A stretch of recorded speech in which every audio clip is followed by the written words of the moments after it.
Masterclass. Today is the second GST Masterclass in English and the fifth in the series of Masterclasses that have been held so far. Our subject today will be of particular interest to traders, manufacturers, tax practitioners, chartered accountants, as well as journalists, as always.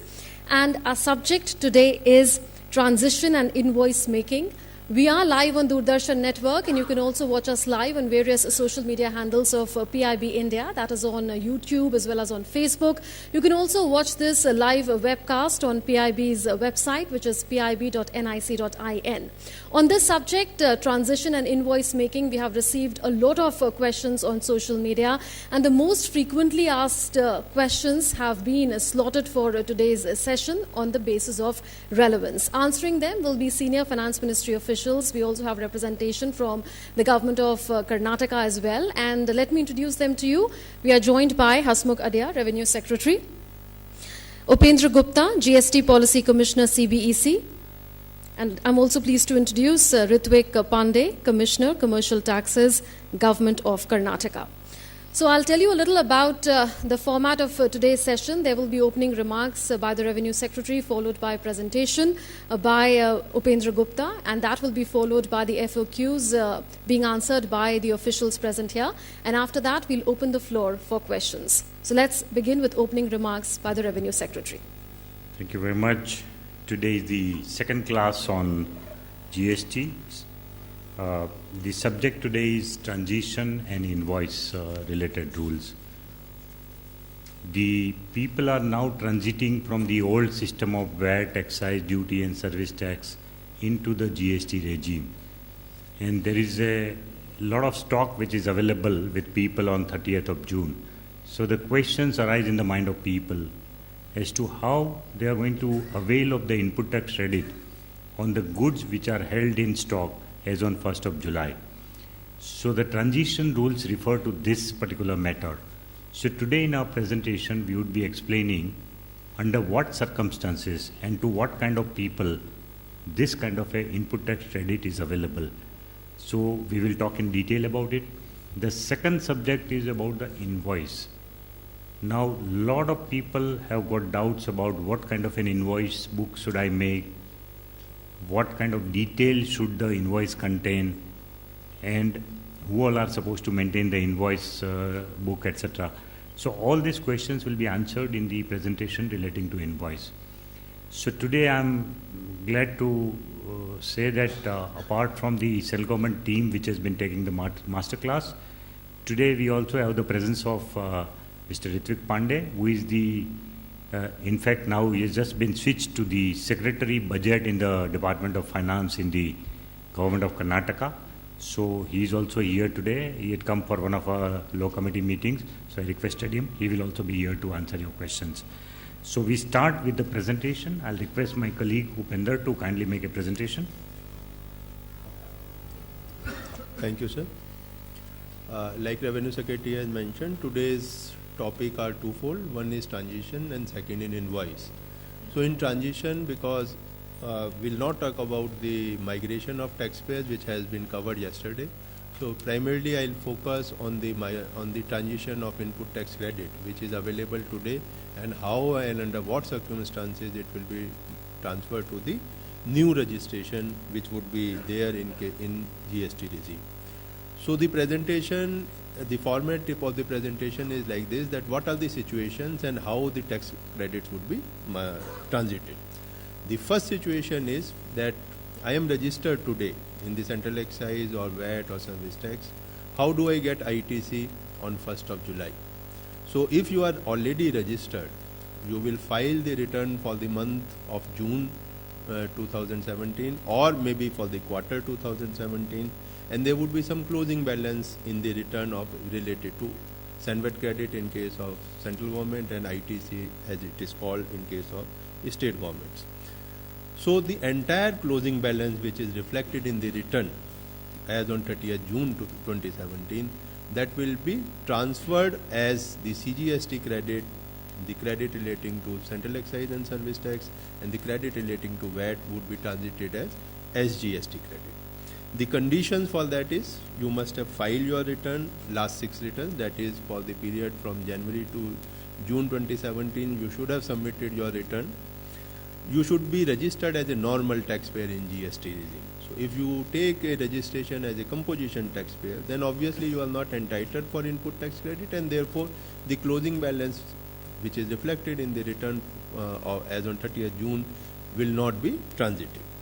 The other condition is that the credit should be admissible as input tax credit. There may be some credits which were available in the pre-GST regime, but on certain items it may not be allowed in GST regime.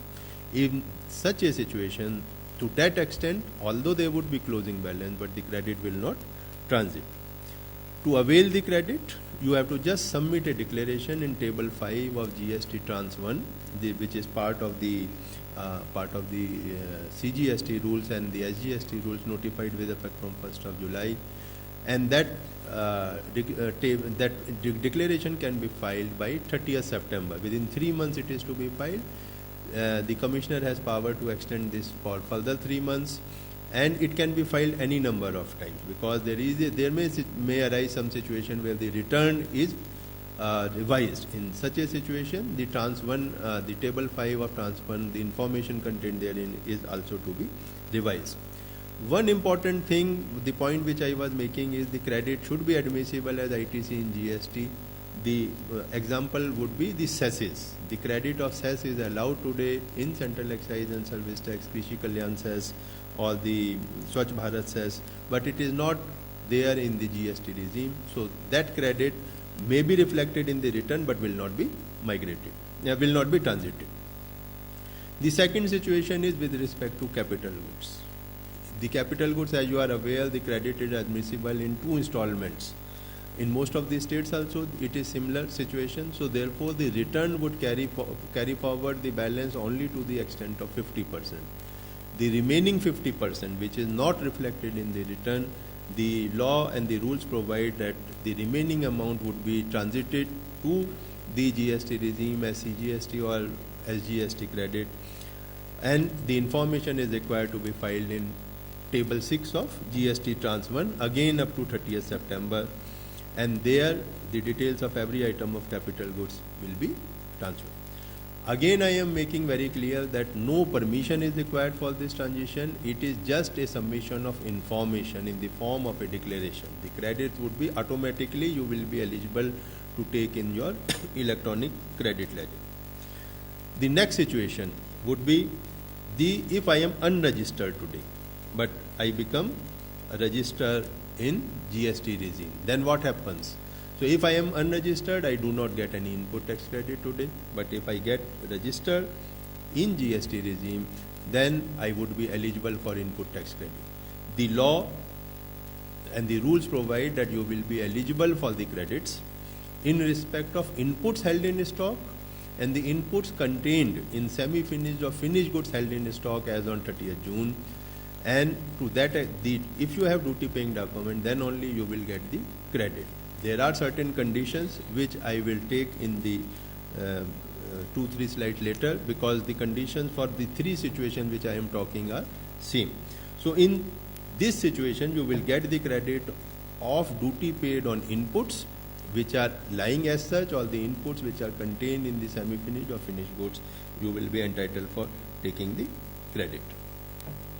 The next situation is that I am registered as composition taxpayer in the GST, in the current regime, and I am getting registered as a normal taxpayer in GST regime. In that situation also, because you are not entitled for credit today, but in GST regime you will be entitled for credit, so therefore same condition, that you will be eligible for input tax credit in respect of tax paid on input held in stock and the inputs contained in semi-finished or finished goods held in stock as on 30th June.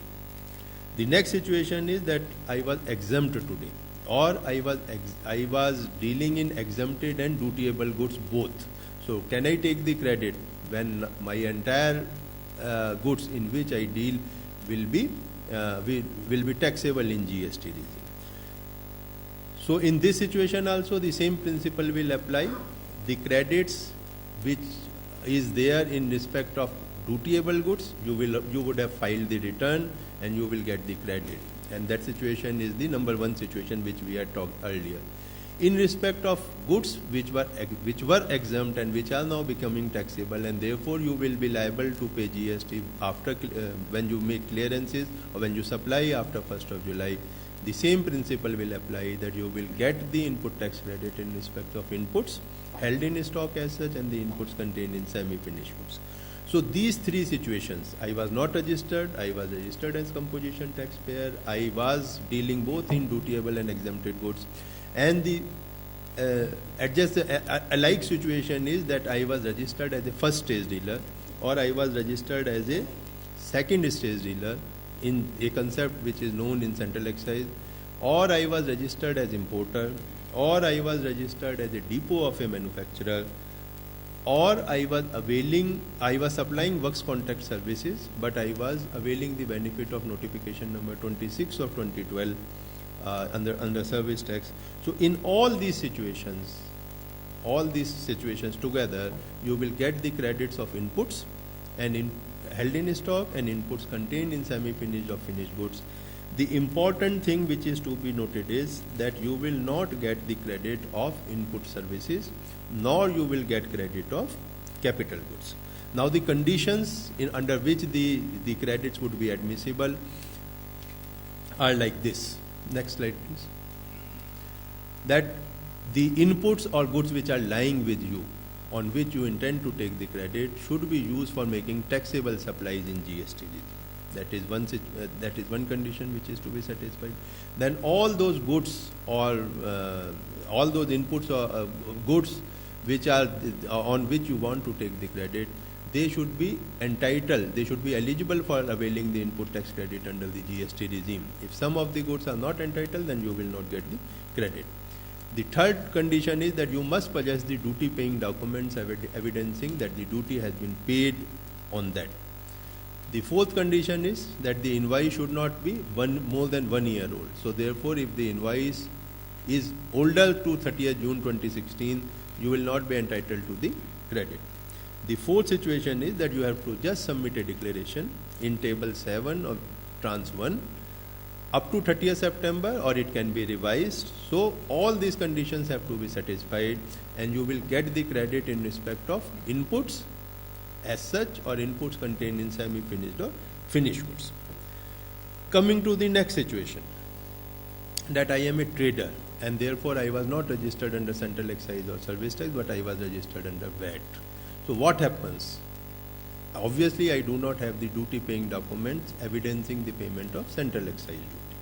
So what happens in that situation? Because now I will be liable to pay CGST also on my supplies made after 1st of July. But the central excise duty is part and parcel of the value of goods which is lying with you. So in that situation, the credits, whether the credit would be admissible? The answer is yes, you will get the credit.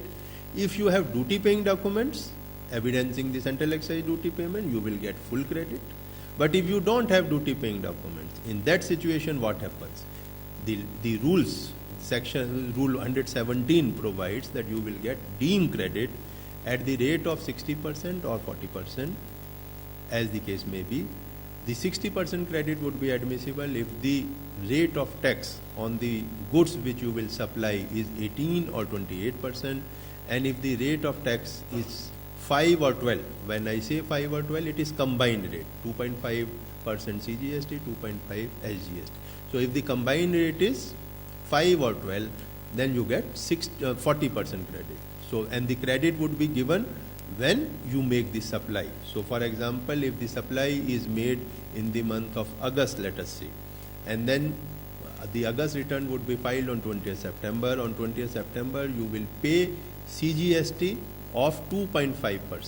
So 40% of 2.5% would be credited to your electronic credit ledger on 20th September. This is how the scheme would be operated. The scheme is there for a period of 6 months. So all this stock must be cleared before the end of the calendar year, that is 31st December, and you will get deemed credit. The condition is that you must have the document for procurement of goods, because even if you were dealer, you were entitled for VAT credit, and therefore the VAT document must be available with you to show that you have procured the goods. The next condition is that the goods should not have been unconditionally exempt. The meaning of this is that, for example, if you are buying the goods from SSI unit today, or if you have bought these goods from a unit located in, let us say, Baddi or Uttaranchal, where the area-based schemes are operating. So even then, even though no duty was paid, but if you are buying goods from such entities, because these goods were not unconditionally exempt, you will be entitled for this deemed credit scheme. The condition is that the ITC which is allowed to you should the benefit thereof should be passed on to the consumer. You will get this credit, 40% or 60%, but you will charge the tax. Now you can't charge full tax from the customer and yet avail the input tax credit. So that care has to be taken. For this, a declaration in Form Tran 2 is to be submitted at the end of every month. It is unlike Tran 1, which was to be filed by 30th September. This is to be filed by end of every month. And as I said, this scheme is for 6 months. One other scheme which we have introduced by amending the Sanvat credit rules. We have issued a notification, and notification number being 21 of 2017. It is a central excise non-tariff notification. It was issued and it has brought in a concept of what is called credit transfer document, CTD. It is specifically meant for the traders because they do not have any duty paying documents and we are able to provide the benefit of deemed credit. So for certain high value items, and the scheme is like this, the CTD provides that if the value of the individual item is more than 25,000 rupees per piece, if they are identifiable by a distinct number, and if we have verifiable records of clearances and the duty payment related to each piece, then the trader, the one who is having the stock of such items, can request the manufacturer of such item, of those items, to issue a credit transfer document within a period of 45 days. That means from 1st July to 15th August, this request can be made by the trader to the manufacturer, and he would issue a CTD and he will declare this information in Trans 3. And if you have got this document, then you will get full credit of the duty paid by the manufacturer. So no deemed business. The only limitation which has been put is that in respect of entire stock available with you, either you will avail this CTD procedure or you will follow the deemed credit procedure. You can't have mix and match. So either you follow this and you get full credit because you don't have duty paying document. This is a fresh document, the scheme for which has been declared on 30th June by this notification number 21 of 17 under central excise non-tariff notification. So the trader also gets full credit if he has duty paying documents. If he doesn't have duty paying documents, if he has CTD, then he gets full. Otherwise, he gets deemed credit. The next situation is that I was registered under VAT, so do I get the credit of CST, the central sales tax? Today also the central sales tax credit is not admissible, so therefore the law and rules provide that you will not get the CST credits. But if today against the C form, F form, etc., the ITC will not be allowed to be carried forward, but when you submit the C form, the surplus credit on account of interstate sale or on account of export sale, the surplus credit which is lying with the VAT dealer will not be allowed to be carried forward, but on submission of these forms, the refund would be permitted after the forms are submitted. The next situation is that I am an input service distributor registered today, but I was not able to distribute the input tax credit because I have received the invoices on which I have to distribute the credit after 1st July. So the law and rules provides that the input service distributor will obtain a fresh registration under GST regime, but they would be allowed to distribute the credit in respect of services which were received prior to 1st July, but the invoices of which has been received on or after 1st July. So there would not be any denial of credit because the invoices were not available before 30th June. The next situation is that in service tax, as you are aware, today we have a provision of centralized registration. In GST, the service provider have to have state-wise registration. So they will be migrated from a centralized registration to state-wise registration.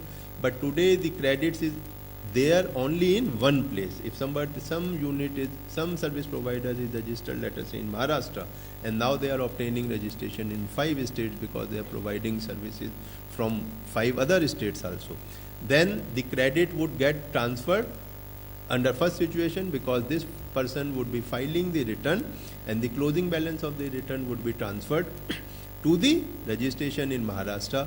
So can he distribute this credit to other 5 registrations? That was the issue, because the earlier he was paying tax from one place and he was taking credit also in one place, but now he will make supplies from 5 places and he will also require the credits transfers from 5 places, and because he will use that credit for payment of service tax after he makes the supplies, of payment of GST after he makes the supplies.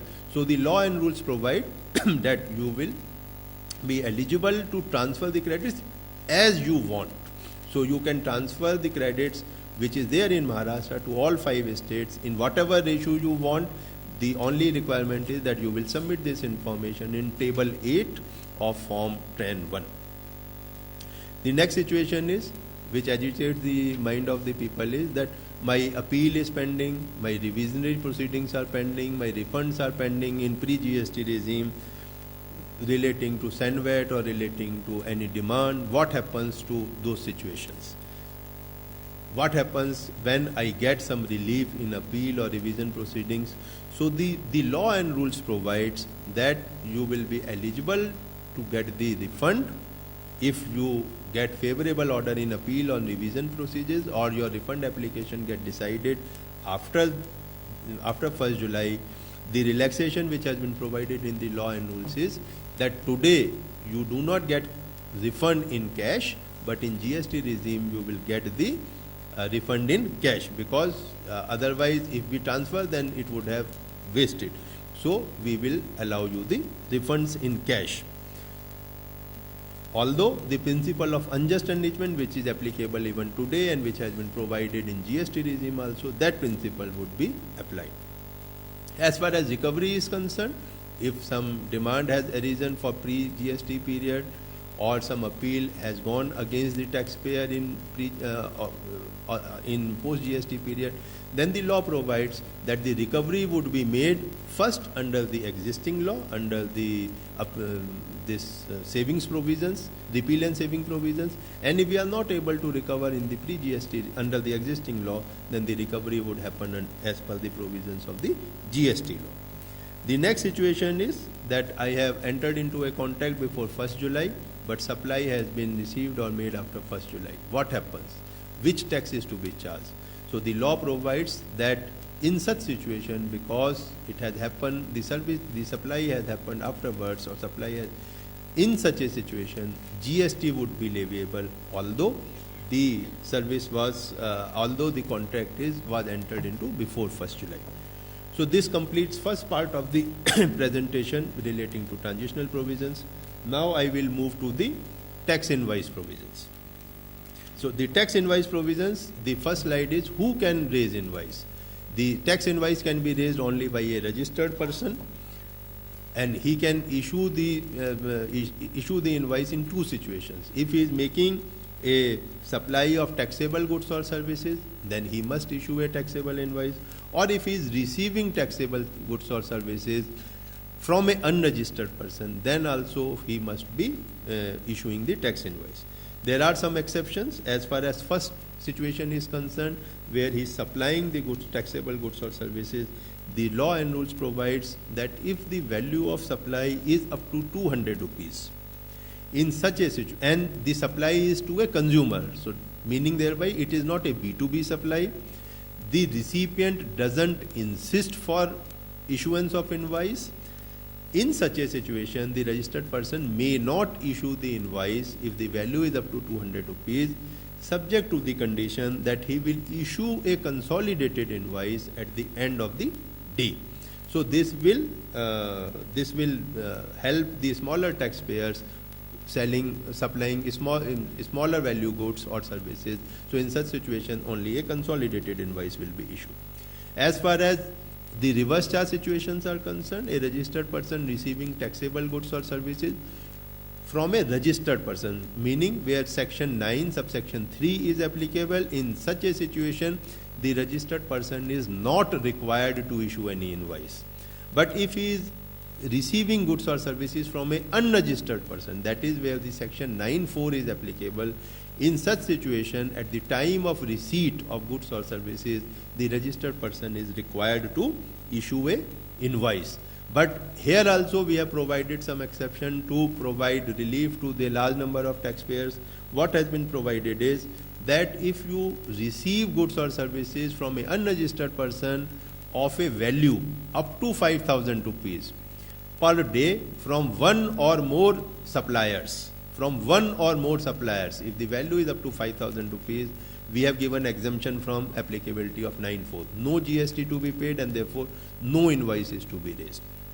But if the value someday is more than 5,000 rupees, then at the end of the month, you will consolidate all such purchases in one invoice, and at the last day of the month you will issue one invoice to record all such receipts, value of which is more than this amount which I have just mentioned, where the reverse charge GST is to be paid on reverse charge basis. Now, what are the important contents of tax invoice? The important contents are that the GST of the supplier should be there, the consecutive serial number should be there, the date of issue of invoice should be there. If the recipient is registered, his GST should be mentioned. If he is not registered, then the name and address of the recipient should be there. HSN code should be there. HSN code, which digits? I will just come to that point a little later. Description of goods or services should be there. In case of goods, the quantity should be mentioned. The total value of the supply should be mentioned. Then the taxable value of the supply should be mentioned in the invoice. The tax rate, what is the central tax rate, what is the state tax rate, what is the integrated tax rate, and what is the cess. As you are aware, the tax is either central tax plus state tax, or central tax plus union territory tax, or integrated tax. So these are mutually exclusive. So the tax rates would be mentioned. The amount of tax charge of central tax and state tax or union territory tax, as the case may be, has to be there. The place of supply has to be mentioned. The address of delivery, if it is different than the place of supply, it should be mentioned.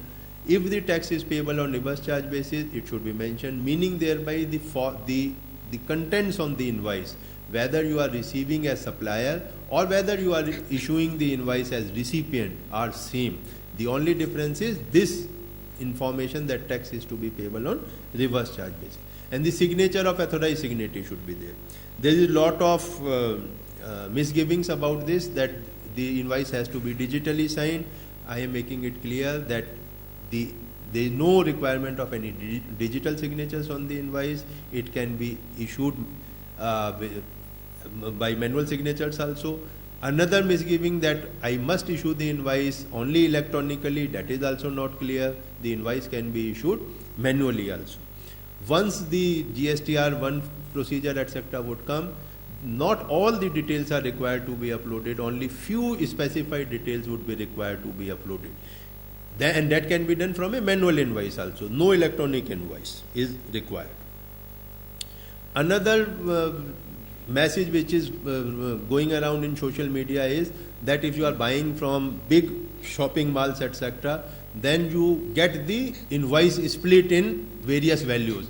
So if you get the invoice up to 1,000, the tax rate is 0. If it is up to 1,500, it is 2.5%, and so on. It is only a rumor. There is no such provision in the law. Whatever value of goods or services you procure, the tax rates are only 4. 5%, 12%, 18%, 28%. In some cases, cess is there, and in jewelry there is some other rate. So it is all rumor. We should not go by these rumors. The important thing is that the same rules, the same contents are applicable in case of bill of supply also, in case of debit note also, and in case of credit note also, wherever it is required. So invoice will look like something like this. The portion which have been rounded, these are the important things which I have just mentioned. The next issue is that at what level the HSN codes are to be mentioned. We have issued notification number 12 of 2017, and it clearly says that if your aggregate turnover in the preceding financial year was up to 1.5 crores, no HSN code is required. If the turnover is between 1.5 crores to 5 crores, the 2-digit HSN code is to be given, and if it is more than 5 crores, it is 4-digit. Trader should not worry on this account because they are procuring the goods either from manufacturer or the importer, and on both these documents the HSN codes are already there. How to raise an invoice? In case of supply of goods, the invoice is to be raised in triplicate. Original is meant for the recipient, the buyer. The duplicate is to be given to the transporter, and the triplicate copy is for the supplier. In case of services, it is to be issued in duplicate. Original is for recipient and duplicate is for the supplier. The only requirement in the return rule is that the serial number of the invoice issued during the month from this invoice to this invoice is to be mentioned in GSTR1, which, as you are aware, the procedure has been suspended for 2 months. How to raise an invoice? When to raise an invoice? So if you are supplying goods, so if the goods involve movement of goods, the invoice is to be issued at the time of removal of goods. If the supply doesn't involve movement of goods, then when you are making delivery to your customer, at that time invoice is to be issued. If the goods have been supplied on sale or return basis, in that case you will issue the invoice either when the supply materializes, that means the consumer confirms that I have bought the goods, or 6 months from the date of removal, whichever is earlier. In case of services, the invoice is to be issued like presently the provisions which are there in service tax law, that the invoice will be issued within 30 days of the supply of services, and in case of certain sectors like insurance and banking, it would be issued in 45 days. There are certain special cases which have been provided. So bill of supply. When bill of supply can be issued? If you are supplying exempted goods, a bill of supply is to be issued and not a tax invoice. If you are under composition levy, again you can't issue a tax invoice, you will issue a bill of supply. There is a provision of revised invoice. The revised invoice will be issued against a bill of supply, and this will be issued in those cases where the bill of supply was issued between the period from the effective date of registration till the issuance of registration. For example, for applying registration, you have 30 days to apply. So you have applied for registration on 1st July. You have got registration, let us say, on 10th, but it is effective from 1st of July. So during these 10 days, you must have supplied the goods. You would have issued bill of supply because you can't issue tax invoice. So for these 10 days, whatever clearances has been made, you will issue a revised invoice which will be a tax invoice. The receipt voucher is to be issued if you are receiving advance payments, and the refund voucher is to be issued in cases the advance payment was received but no supply could be made and the advance was returned. In that case, the refund voucher will be issued. Certain more special cases are ISD invoice. Input service distributor has to issue a ISD invoice. So particulars which are there in the invoice are mentioned specifically. The other documents, in case of insurance, in case of banking company, in case of transporter, in case of airlines, they generally don't issue invoice. Today also they don't issue invoice. So for example, in insurance company, the policy itself will be treated as invoice. In case of a banking company, the bank statement itself will be treated as invoice. In case of airlines, the air ticket itself would be treated as invoice. And in case of transporter, the consignment note will be treated as invoice. So they will not be required to issue invoices. Another thing which I must mention is that there is no format of invoice. Only the particulars which should be contained in invoice should be there, and no format has been prescribed. Then in certain cases, because you can't issue invoices, a delivery challan is to be issued, and once the supply gets confirmed, the invoice will be issued. They are generally, the delivery challan is generally issued in case of liquid gases, in case of job work, in case of SKD and CKD supplies. In case of export invoice, the invoice format, the particulars of invoice are similar, what is there in case of normal supplies, but it must contain an endorsement that the supply is meant for export on payment of integrated tax or under bond or letter of undertaking without payment of IGST. Then credit notes. When can credit notes be issued? the tax invoice has already been raised. The credit note will be required to be issued when you find that the taxable value or the tax charge in the tax invoice was more than what I should have charged, or when the goods are returned, or when the goods or services which I have supplied are deficient in nature.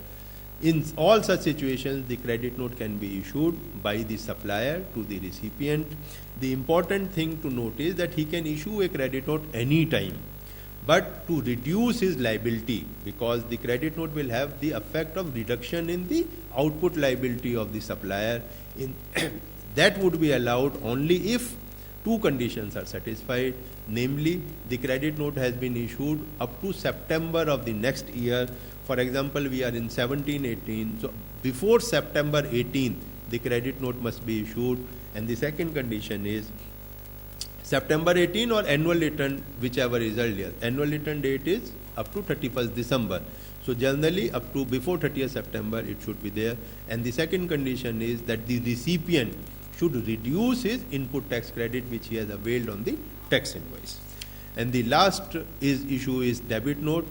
The debit note is issued when the taxable value of the tax charge is found to be less than what should have been charged. In that case, debit note can be issued, and there is no such restriction in case of debit note.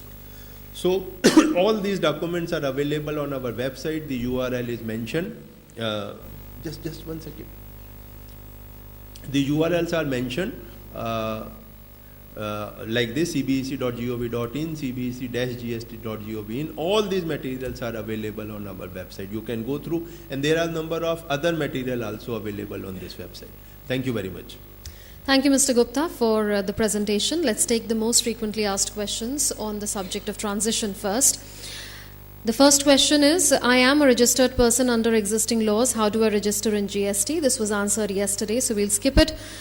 Second question, I was registered and providing unconditionally exempted, example, textiles supplies under existing laws. Will I get ITC if I register in GST?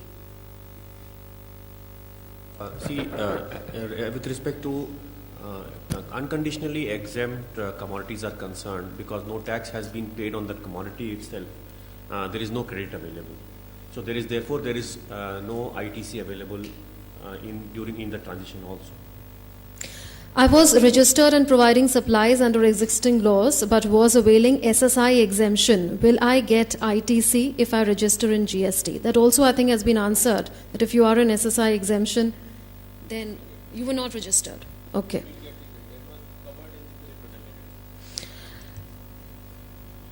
I was registered and providing job work services under existing laws. Will I get ITC if I register normally in GST? Here also he will be registered as a service provider under GST, and suppose I have certain inputs lying, say for example if I'm doing paint job work, then I have certain inputs in form of paints, and therefore I'll get the credit of the tax paid on those goods. There are conditions, as Upendra sir just pointed out, that it should not have been purchased before 1 year from the transition date and all. I was registered and my inputs were sent for job work before 1st July 2017 but not returned. What will be the treatment in GST? In this situation, the law provides that if the goods are returned within 6 months, then no GST would be payable. But if the goods are not returned by the job worker to the principal, in such a situation, the input tax credit which was availed by the principal, because he has not reversed the credit while sending the goods to the job worker, that will have to be reversed by the principal. The other condition is that both the principal and the job worker should have declared on 1st July that these are the principal would declare that this is the quantity lying with the job worker, and job worker would decide that this is the quantity in respect of one or more principals was lying with it. That declaration submitted, then these conditions would be satisfied. I sold goods and invoices were raised with TDS requirement in existing laws. I received payment after 1st July. Will there be TDS under GST? In TDS, because the invoice has been raised before 1st July, the tax is payable under the earlier regime. Because the tax is payable under the earlier regime, the TDS also has to be done under the earlier regime if it is applicable. Under GST, there is no TDS requirement because the time of supply happened before the transition date. My goods or capital goods are lying with my agent on 1st July. Will I get input tax credit carry forward? Here, see, if the goods are lying with the agent and it is a purchase by me, so it was my input tax credit. But now, if the agent after the transition date, because if he supplies the goods, the liability will come on him. So the law says that this credit should be reduced by the principal, and the credit should be taken by the agent. So I will not be eligible for ITC. The agent will be eligible for ITC. I paid service tax in advance for work contract services, but actual supply completed after 1st July. What will be the treatment under GST? So in this case, as per the present service tax law, the tax is payable on receipt of advance. So when I have received the advance before 1st July, I would have paid the service tax. So to that extent, I will not be required to pay GST. Meaning thereby, if the contract, let us say, was for 10 lakhs, I had received 5 lakh rupees as advance, so I would have paid service tax on 5 lakh rupees. Now remaining 5 lakhs, I will issue the invoice for entire 10 lakhs, but the point of taxation, the time of supply will arise in GST regime only to the extent of 5 lakhs. So on 5 lakhs, I will pay GST, and I will not pay any GST because I have already paid service tax on 5 lakhs before 30th June. I received inputs or input services after 1st July, but tax was paid under the existing law. Will I be eligible to avail input tax credit? Yeah, you will be eligible. You will be eligible. My old contracts got revised and prices have changed. What will be the treatment under GST? Where there is a price revision, whether upward or downward, the new credit or debit note will be issued under the GST regime. So therefore, all revisions will be treated as if they are supplied in the GST regime. Let's take our frequently asked questions on invoice making. I have not yet received my GSTN. Can I issue invoices without GSTIN? This was answered yesterday, so we can move on to the second question. Is there any set pro forma for invoice? Can it be issued in any form? Covered by me in my presentation that only the contents of the invoice have been mentioned in the rules.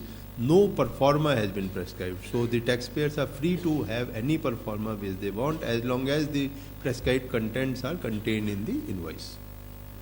Am I required to issue a tax notice or bill of supply in all cases? This also was covered by Pandasani's presentation, that where the value of supply is less than 200 rupees and the recipient is not insisting on an issue of invoice in a B2C supply, there is no need to issue a supply for a bill of supply or invoice for every supply. It can be done on a consolidated basis at the end of the day. I am a retailer and I supply both taxable and exempt products to the same person, B2C. Am I required to issue tax invoice and bill of supply separately? No, here also I can issue one invoice. In the same invoice, I can show taxable as well as exempt supplies separately. Will my invoice having many different products at different tax rates be considered as a mixed supply? It will not be a mixed supply as long as I am showing the value of individual item differently. So if I am selling 3 products attracting 5, 12 or 18%, so as long as I charge different price for all 3 items, it will not be mixed supply. So I will, on my invoice, I will show 3 different line items and show the different tax rates and the different tax amount, and accordingly I will charge the tax. Are all expenses like freight, insurance, etc. to be shown separately in the invoice? It will depend on how the contract has been designed. If it is designed to be charged separately, then it will be shown separately in the invoice. Otherwise, it forms part of the one supply itself. Should I make an invoice to self for reverse charge payments? This point was covered in the presentation that if you are receiving supplies which are subject to reverse charge under 9(3), because the goods or services are there on which the tax is to be paid by the recipient, in that case invoice is not to be issued. But if you are receiving supplies which are from an unregistered person under 9(4), then you will be required to issue self-invoice. That too only in those cases where what I had explained, that if the value was more than 5,000 rupees per day from one or more persons, and only a monthly invoice is to be issued. How do I issue invoice in case of receipt of supplies liable for reverse charge? covered? As sir pointed out, that if for all supplies reverse charge which are above 5,000 rupees, one consolidated invoice can be issued at the end of the month, because I am paying tax and I am taking credit on that invoice. So one consolidated invoice is enough. If invoice is raised in June and supply was completed in July, will GST apply? Also, because invoice has been raised in June itself, so the liability has arisen under the earlier tax regime itself. So even though the supply is being completed in July, the time of supply or the time of sale or the time of provision of services happened already in the earlier regime. How will credit or debit note from unregistered supplier be reported to GSTN and input tax credit claimed for the same? Here also it is like invoice only. So like invoice, I am doing a self-invoicing, I will be doing a self-credit note and debit note. Can we move construction material to builders on delivery challan and issue tax invoice post completion of the activity? Delivery challan is made for goods where supply is either there is no supply, or where there is supply is there but certain particulars of supply are not known. So in such cases where suppose machinery is being moved, so delivery challan will be there. But where construction material is being moved and it is being invoiced, there specific invoice should be issued. Can I issue manual invoices? That has been answered in the presentation. That you can issue manual invoices. Let's move on. Can I continue the serial number of invoices which I have issued under the existing laws? This is the choice of the taxpayer from what serial number they want to issue. If they want to continue the same serial number, they can do it. The only requirement is that the invoice post 1st July must contain the particulars which are prescribed in the rules. Some more questions have come on social media. Rajesh Sawant has asked with the hashtag #AskAdhia. In purchase invoice, CGST is 14%, SGST is 14%, cess is 5%, levy is 4,170 per 1,000 stick charged. How do I make a bill to the consumer? In this case, the invoice must indicate the amount of tax rate and the tax amount separately. So first you will show the value of supplies, then you will show the CGST rate and the amount, SGST rate and the amount, and the cess, and the total will include the value and all CGST, SGST as well as cess. Prabhesh Kumar has asked a question. Is it mandatory to print PAN number of stock receiving dealer on tax invoice?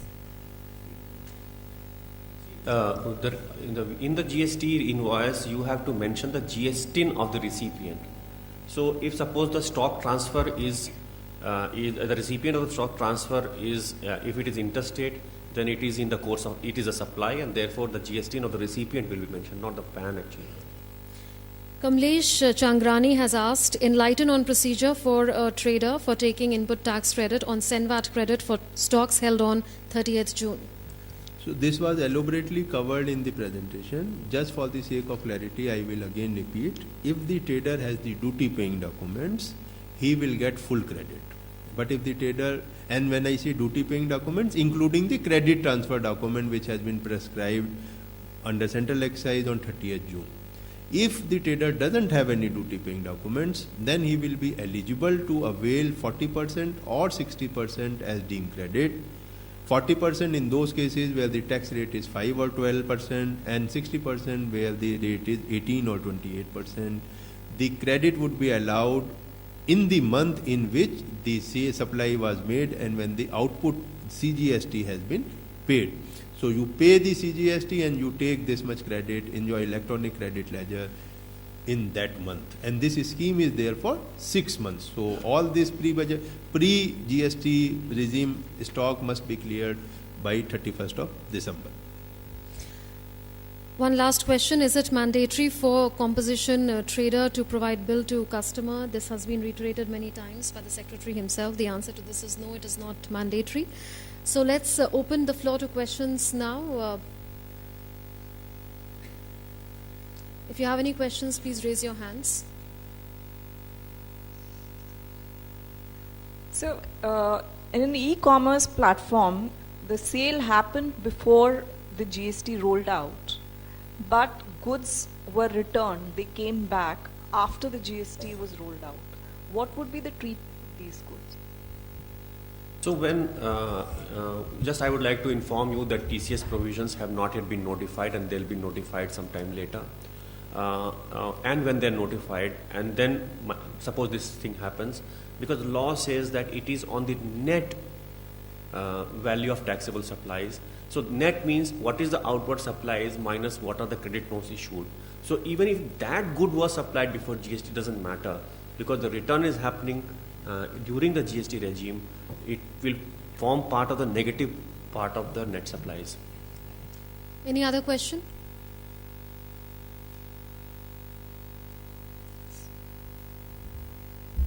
Sir, suppose say for a merchant exporter who is a register in a BET, not in a central excise, he has some stock which were purchased before 30th June. Now he want to export, but as per the export invoices, how do he take care of it? Export invoice, as I had mentioned in the present. No, that is the integrated tax paid or LUT and all that conditions, sir. But that he has some stocks where SENVAT has already been paid. Because he is already registered in VAT, Yes, sir. he will have credits of VAT. He will file return under VAT. That would be transferred as GST credit. Now, when he exports, so he will either pay on payment of IGST or he will do exports on bond. So as far as invoicing is concerned, invoice is similar, which is there in case of domestic supplies, except that he has to give a mention on the invoice that it is for export purposes. Same thing, he can take the credit if he doesn't have the duty paying documents for excise. So that credit he can either use for payment of IGST, or if he is exporting under bond, he can take refund of that credit after submission as per the refund rules, which has been laid down in Rule 96 and Rule 96A. Is there any other question? If turnover is less than 20 lakhs rupees, so there is no need to register with the GST. If I purchase from unregistered dealer, whether RCM is applicable? RCM is applicable only where a registered person buys from an unregistered person. So below 20 lakh, if you are not registered, then it doesn't apply. But below 20 lakh also, if you have taken voluntary registration and you are buying from unregistered person, reverse charge will apply. Otherwise, no. Otherwise, no. Thank you. You may be unregistered because you are dealing in exempted goods. So in that situation also RCM will not apply. Like Ritvik has said, you should be registered for applicability of 9(4).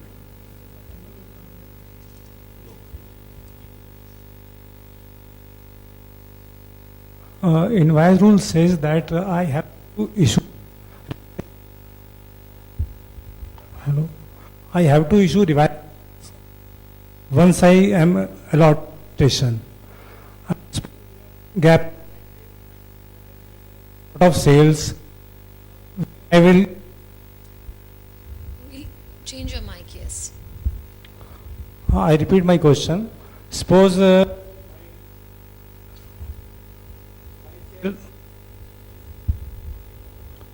my sale exceeded rupees 20 lakh today.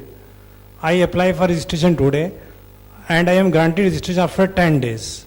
After 10 days, I will have to issue revised invoices and I have also to deposit the tax. During these 10 days, I have not collected any tax. So from where I will pay tax to the government? In this case, I became liable for registration the day I have crossed 20 lakhs. So the law says that you have to apply for registration within 30 days. So you have applied for registration. Now after 10 days when the registration is granted, it will be effective from the date of application, the date on which you have, because you have applied within 30 days of becoming liable. So now in the meanwhile you can't issue a tax invoice because you are not registered. So when you get registered and the registration is effective from the date of application, that is the date you cross 20 lakhs, then you are allowed to issue bill of the tax invoice.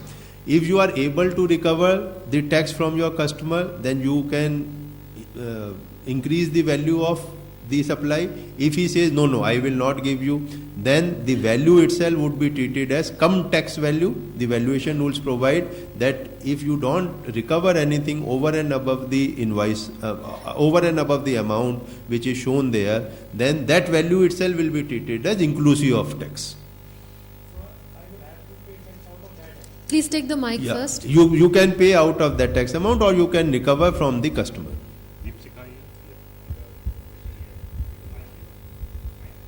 Please pass on the mic. Sir, there's no GST on sale of liquor in the restaurant. Sir, a restaurant serves liquor. Say rupees, he charges 1,000 for the 1,000 as price of the liquor and charges rupees 100 as service charge for serving liquor. So, sir, as per VAT Act, the part of service charge is still is a part of consideration for the liquor. So, would service charge would apply GST would apply on the service charges, or it would be taxed under the VAT Act? I'll reply to that. Anything which is served as part of the restaurant bill will be subject to GST, right? So restaurant bill itself will have total GST of 18% if it is an air-conditioned restaurant or 12% if it is a non-air-conditioned. So whether liquor is served or cold drink is served or food is served, on the entire value of food bill which is there in the restaurant, including service charge, if the restaurant has charged something called service charge, again there is a confusion among people, so people should not. Whatever restaurants are putting by way of a service charge, that is not a service tax. That is something in lieu of tip. It is like a compulsory tip that restaurants are putting, service charge. So on that portion also, of course, on the portion of service charge charged by the restaurant also. So the entire total bill of the restaurant on that, SGST, CGST will apply. Deepshika. Alcohol ki value. No. Sorry.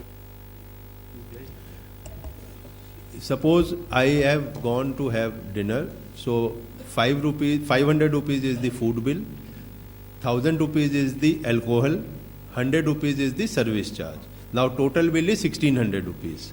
So on what I will pay GST, that is the issue, and at what rate. So like Revenue Secretary sir has just mentioned, it is either 12% or 18%. It may be 5% if he is adopting composition. So I will not touch about that 5% thing. If it is 12 or 18%, the GST would be payable on 600 rupees, 500 rupees food bill, 100 rupees service charges. On 1,000 rupees, you will charge VAT because That's right, yeah, I'm sorry, yeah. VAT will be separately charged in the bill on alcohol commodity. The goods of alcohol which is consumed, on that VAT will be charged in the restaurant bill, and on the remaining items of food as well as service charges, there will be a GST. Correct, yeah, good for. Sir, in case of car leasing, I took a car lease before July 1, but the lease continues post GST launch. Now, central excise has been paid on this car. Will I be able to get input credit for that? As of now, not as of now. It will be a problem. There are a lot of representations on this about transition for lease service industry. We are looking at those representations, but we are not sure how to handle this. Are there any other questions? I'll ask the last question then, and that is that can the consumer come to know on the bill whether he or she is getting in the bill the benefit of input tax credit? A very good question. In fact, in case of restaurant, earlier whatever was charged by way of service tax, there was no input tax credit available for food items which are served. Now that input tax credit is available, so most of the restaurants should revise their menu list, and the rate of rates which are charged on food item, that should be revised downwardly because of the input tax credit which is now available. And on top of that, they can charge 12% or 18% thing. So input tax credit has to be accounted for now in form of reduction in the value of supplies which they are giving. Thank you, Mr. Adhia and Mr. Gupta and Mr. Pandey for having joined us. That's all the time that we have for you as far as today's masterclass is concerned, and we'll be joining you tomorrow live at 4:30 p.m. again. The subject tomorrow will be composition and record keeping, and do remember to tweet your questions with hashtag AskAdhia. They will be answered on this subject tomorrow at 4:30 p.m. You are watching us live on Doordarshan Network. We'll be live on Doordarshan Network tomorrow as well, and you can also watch us live on various social media handles of PIB, on Facebook, on Twitter, on YouTube as well, and also you can catch the live webcast that is tomorrow, that is on pib.nic.in. If you still have some questions on this subject, you can log on to www.cbec.gov.in. Thank you so much for watching.